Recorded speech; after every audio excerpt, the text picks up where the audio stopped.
How to manage money like the 1%. Hello, friends. Welcome back to Finance Compass, where we learn about money and improve our English together. Let me ask you a question. Have you ever wondered how the richest people in the world, the famous 1%, manage their money? Do they have secret formulas? Do they just get lucky? Or do they follow smart habits that anyone, even you and me, can copy? Today, we are going to break it down. By the end of this video, you'll know 5 simple but powerful steps that the 1% use to grow and protect their money. And don't worry, we'll keep the language easy, so you can also practice English as you learn. So grab a notebook, maybe even your favorite drink, and let's begin this journey together. To make things clear, let me tell you a story. Meet Anna. Anna is 26 years old. She works as a marketing assistant in a small tech company. She earns about $2,000 a month. Anna works hard. She's smart, friendly, and has dreams of traveling the world one day. But she has a problem. Every month, before her next paycheck arrives, Anna is broke. Here's what happens. She pays rent. She pays her student loan. She pays her internet and phone bills. She orders food delivery 3 times a week. She shops online for new clothes, shoes, or gadgets. Sometimes, she even uses her credit card for things she can't really afford. At the end of the month, Anna looks at her bank account and asks, "Where did all my money go?" Does that sound familiar to you? If yes, don't worry. You are not alone. One afternoon, Anna meets her old high school teacher, Mr. James.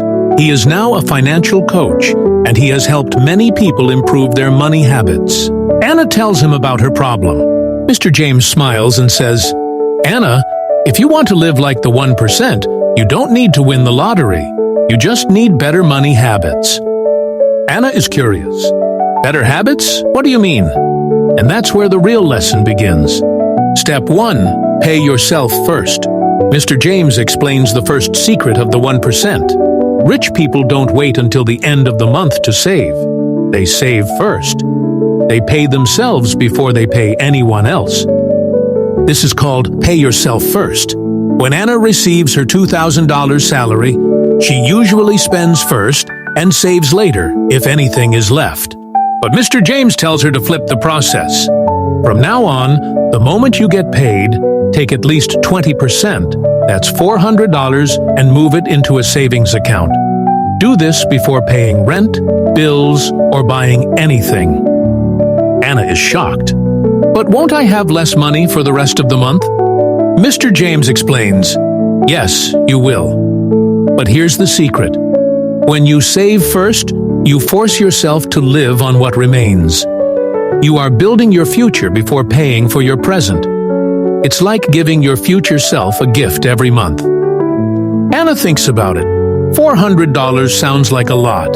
So Mr. James suggests starting smaller, 10% or even 5%. The key is not the amount. The key is consistency.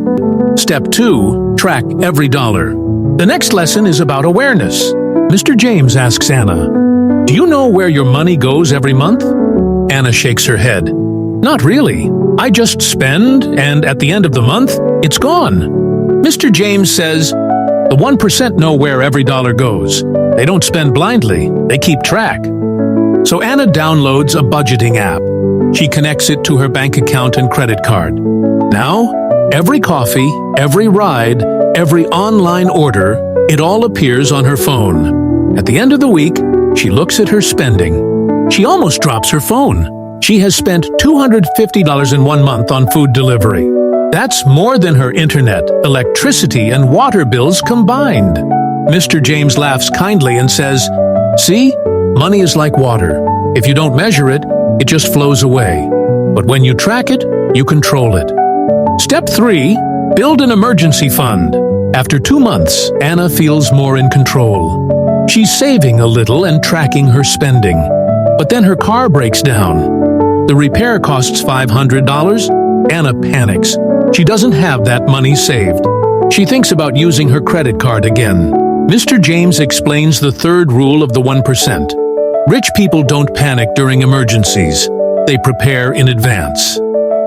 This preparation is called an emergency fund. It's like a safety net that catches you when life throws surprises. Save at least 3 to 6 months of your living costs, Mr. James advises. Anna calculates her monthly expenses, about $1,500, so she should aim for between $4,500 and $9,000. At first, Anna feels this number is impossible, but Mr. James reassures her. Don't worry, start small. Even $50 or $100 a month will grow.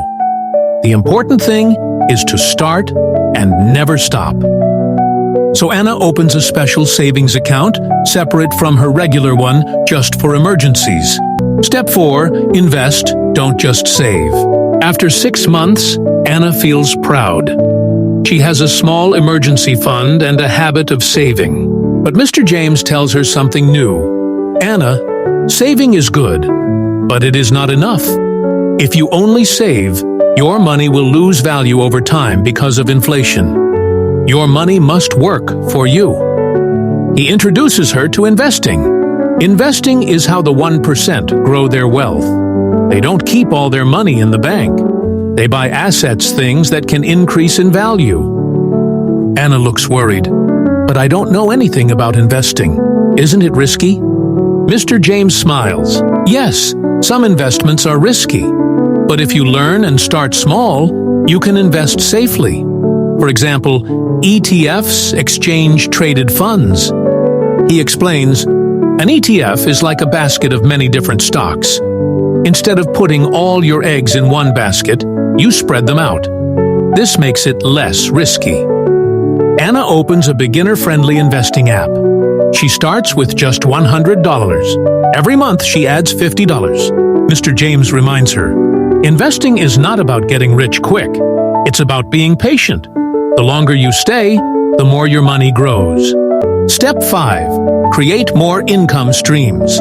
Now comes the biggest secret. Mr. James leans forward and says, Anna, the 1% don't rely on only one income source. They build multiple streams of income. Anna thinks about it.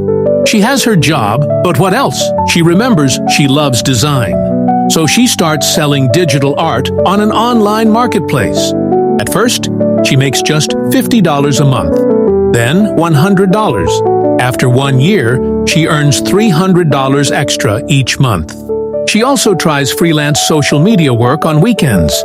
Soon, she has 2 income streams, her salary and her side hustles. Mr. James tells her, this is how the rich think. Your job is your foundation, but your side hustle, your investments, your skills, that's your growth. Bonus habits of the 1%. Mr. James shares some bonus habits. Avoid bad debt. Don't use credit cards for things you don't need. Automate savings. Use apps that move money automatically, so you don't have to think about it. Keep learning. Read books, watch videos, listen to podcasts. The 1% are always learning. Think long-term. They don't chase quick money. They focus on building wealth slowly and safely. Anna writes these down in her notebook. 1 year later, Anna is a different person. She saves first every month. She tracks her spending with an app. She has $5,000 saved in her emergency fund. She invests $200 every month in ETFs. She earns extra income from her digital art and freelancing. Most importantly, Anna feels calm. She is no longer stressed at the end of the month. She doesn't ask, where did my money go? Instead, she proudly says, I know where my money is working. She realizes the habits of the 1% are not about luck or magic. They are about discipline, patience, and smart choices. So my friends, what can we learn from Anna's story? Managing money like the 1% is not about being born rich. It's about following these simple steps. Pay yourself first. Track every dollar. Build an emergency fund. Invest, don't just save. Create more income streams. And don't forget the bonus habits. Avoid debt, automate, keep learning, and think long-term. Now, here's my challenge for you. Which of these steps will you start this month? Write your answer in the comments.